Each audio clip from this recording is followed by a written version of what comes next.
آگے چلیے.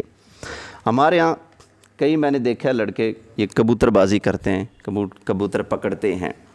تو اس میں یہ ہوتا ہے کہ علاقے میں کبوتر آ گیا, پکڑ لو پکڑ لو پکڑ لو پکڑ لو, بھاگ پڑتے ہیں اس کے پیچھے. تو وہ جو کسی کا جانور ہے, طوطا آ گیا, کبوتر آ گیا, کیا وہ آپ پکڑنے کا حق رکھتے ہیں؟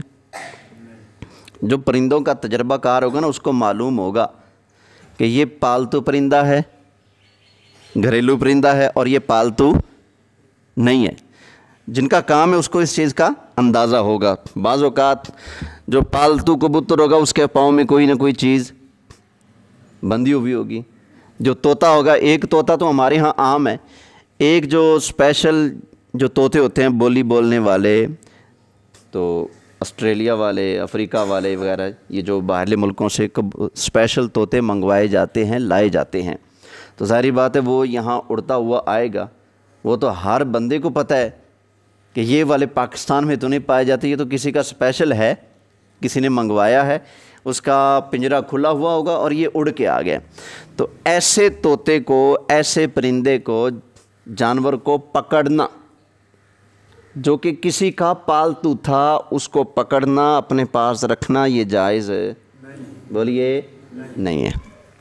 ایسے ہی کسی کا کبوتر آ گیا آپ کے علاقے میں, آپ کو پتہ ہے کبوتر ہے فلاں بندے کا, پکڑ لیا, اب وہ واپس مانگتا ہے, آپ کہتے ہیں میں نے پکڑ لیا, پیسے دو پھر دوں گا.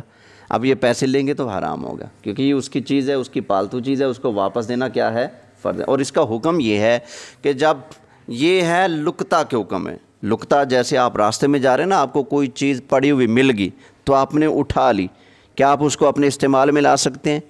نہیں لا سکتے.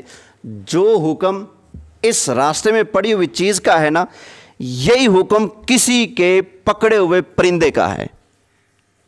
سمجھ آ گئی نا؟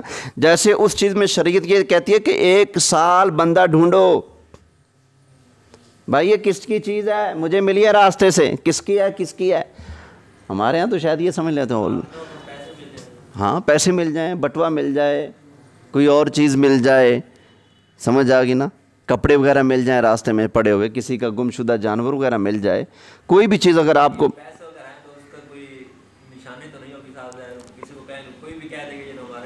اس کو پتہ ہوگا نا کتنے,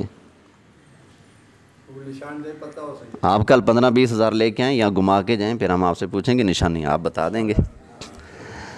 تو اس کو پتہ ہوتا ہے کوئی نہ کوئی تو نشانی ہوگی نا. اور پھر جب کوئی بھی دعوے دار نہ پہنچے تو پھر جس کا دعویٰ ہے کہ یہ میرے, اس کو دے دو. سمجھ آ گئی نا؟ یہ نشانیاں تب پوچھنی ہیں جب مطالبہ کرنے والے کئی ہوں اور آدمی پریشان ہو جائے, بھئی پتہ نہیں کس چیز کی ہے, اور ایک چیز کا کسی نے مطالبہ ہی نہیں کیا. بھی مسجد میں موبائل ملا ہے, کس کا ہے, نہ اس کے اندر سم ہے, موبائل نوکیا کا ہے. اب نوکیا کا موبائل صرف ایک ہی بندے کا گم ہوا تھا, وہی دعویٰ کرے گا آ کر. اگر زیادہ بندے دعویٰ کریں گے تو ہم پوچھ لیں گے بھئی نوکیا میں کئی ہوتے ہیں, کون سا ہے, ماڈل کون سا ہے. سمجھ آ گئی نا؟ پھر ہم اس کی نسل پوچھ لیں گے, اس کی برادری کیا ہے موبائل کی, قوم کون سی ہے, کتنی سمیں ڈلتی ہیں, اس کی ریم وغیرہ کیا ہے, وغیرہ وغیرہ, اس سے پوچھ لیں گے نشانیاں. جب ایک دعویٰ دار ہو تو نشانیاں پوچھنے کی ضرورت بھی بولیے نہیں ہے.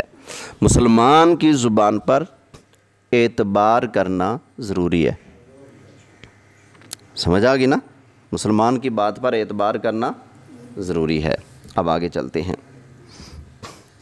تو یہ پرندے والا مسئلہ سمجھ آ گیا جی؟ ہاں جی, آگے چلتے ہیں.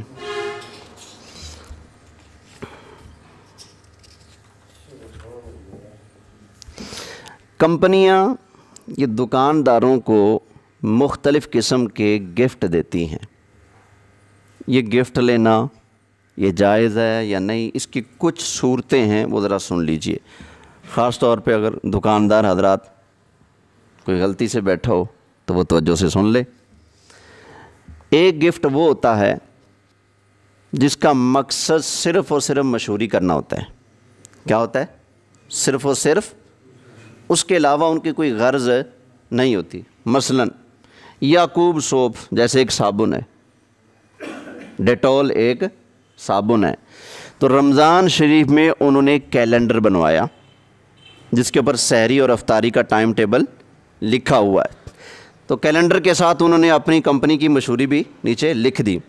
تو وہ آپ کو کیلنڈر دے کر جاتے ہیں کہ یہ آپ اپنی دکان پر لگا لیں, یہ آپ کے لیے تحفہ ہے, اس کے ہم آپ سے پیسے نہیں لیں گے. تو وہاں پر صرف مقصود ہے مشہوری, اس کے علاوہ کچھ ہے بولیے نہیں ہے. تو یہ گفٹ درست ہے, جائز ہے. اسی طرح بعض اوقات کمپنی والے دکاندار کو کوئی چیز دے کر جاتے ہیں, مثلا یہ ہماری کمپنی کی ٹافیاں ہیں, بسکٹ ہیں, یہ فلاں فلاں چیز ہے, صرف ہے, اس کو آپ اپنی دکان پہ رکھ لیں.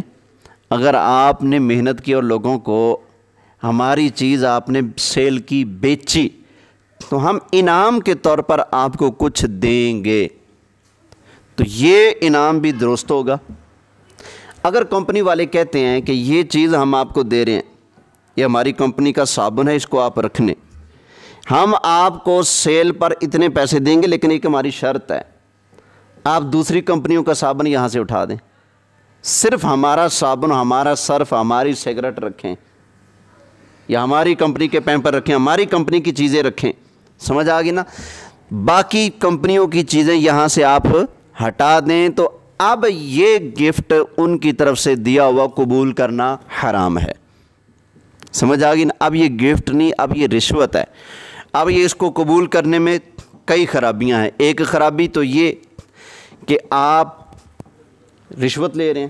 دوسری خرابی یہ کہ آپ ایک کی وجہ سے دوسرے کا کاروبار بند کر رہے ہیں, یعنی اپنے پیٹ کے لیے, اپنی غرض کے لیے جو دوسری کمپنیوں کو کاروبار ہے جو کہ جائز کر رہے ہوں, ان کو آپ بند کر رہے ہیں. تو اور بھی اس کے اندر خرابیاں ہیں. تو اس طرح کا گفٹ یعنی کہ وہ دیں اور ساتھ یہ قید لگائیں کہ ہمارا مال رکھو, دوسری کسی کمپنی کا مال آپ نے بیچنا نہیں ہے, تو ایسی صورت میں وہ گفٹ لینا درست بولیے نہیں ہے. یہ جو ڈاکٹروں کے ساتھ, کیونکہ ڈاکٹروں کو بھی تو شریعت سکھانی نا ہم نے, ڈاکٹروں کے ساتھ جو میڈیکل کمپنیوں کے سودے ہوتے ہیں کہ آپ اپنے ہسپتال کے مریضوں کو ہماری کمپنی کی دوائیاں لکھ کر دیں گے,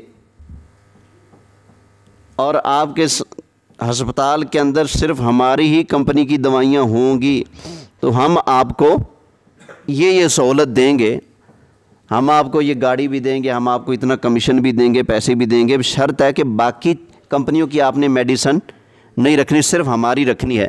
تو ڈاکٹر بھاگ کر ایسی چیزیں قبول بھی کرتے ہیں. یہی وجہ کہ آپ نا ایک ہسپتال کے پاس چلے جائیں, وہاں سے آپ دوائی لیں, وہ آپ کو پرچی لکھ کر دے گا.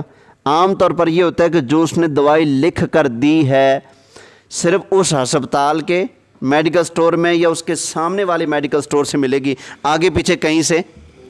بولیے ملتان سول ہسپتال سے ہم نے دوائی لی تھی, تو ختم ہوئی, دوبارہ لینے کے لیے گئے, تو رشید آباد 9 نمبر, کتنی مارکیٹیں دکانیں 9 نمبر, اور اس کے علاوہ بھی ہم نے کئی جگہ چھان مارا, اور صاحب نے یہی کہا یہ جہاں سے لکھوائی تھی وہیں سے ملے گا.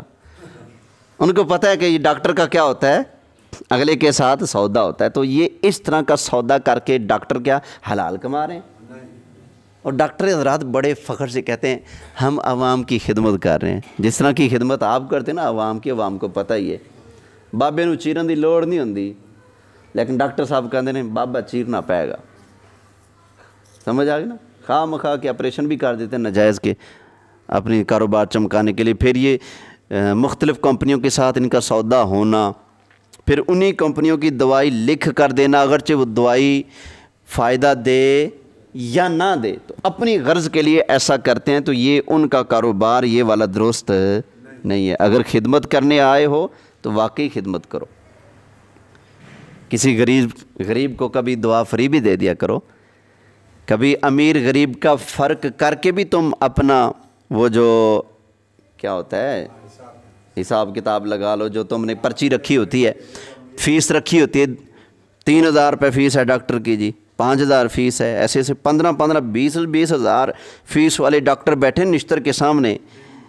ایک بندے سے جس نے 6000 روپے صرف چیک اپ کے چھین لینے ہیں, تو باقی دوائیوں کے کتنے لیں گے وہ؟ سمجھ آ گئی نا؟ ابھی بھی قوم کی کیا ہو رہی ہے. میں نے کہا پھر آپ سے اچھی خدمت تو پولیس والے کرتے ہیں. کیونکہ آپ تو صرف ٹیکے لگاتے ہو، وہ کچھ اور بھی لگا دیتے ہیں، ڈنڈے سوٹے بھی لگاتے ہیں. تو یہ خدمت ہے یار. دن کے اندر 5-5 لاکھ 3-3 لاکھ روپے کماتے ہیں ڈاکٹر. اللہ کے بندو اتنا کما کے کہاں رکھو گے یار؟ تمہارا مال صرف وہ ہے. یاد رکھیں، میں آپ کے لیے پیغام دے رہا ہوں سب کے لیے. انسان کا مال کون سا ہے؟ جو اس نے کھا لیا، پی لیا یا پہن لیا، یا اس نے اپنی آخرت کے لیے آگے بھیج دیا، بس. باقی جتنا مال ہے آپ کے پاس وہ آپ کا نہیں ہے. آپ کی آنکھیں بند ہونے کی دیر ہے، دیکھنا قبر میں جاتا کیا آپ کے ساتھ؟ کچھ بھی نہیں جاتا. 10 روپے کا نوٹ بھی کسی بچے نے آپ کے ساتھ نہیں جانے دینا. کیوں؟ اس لیے کہ جو باقی بچہ ہے وہ آپ کے وارثوں کا ہے، آپ کا نہیں ہے. تو انسانیت کی خدمت کرنی ہے تو واقعی انسانیت کی خدمت کرو. غریب آ جائے تو اس کو کبھی سہولت بھی دے دیا کرو، اس کو کبھی مفت میں بھی علاج دے دیا کرو، اس کو جو فیس ہے کبھی کم بھی کر دیا کرو. ہیں توجہ ہے جی؟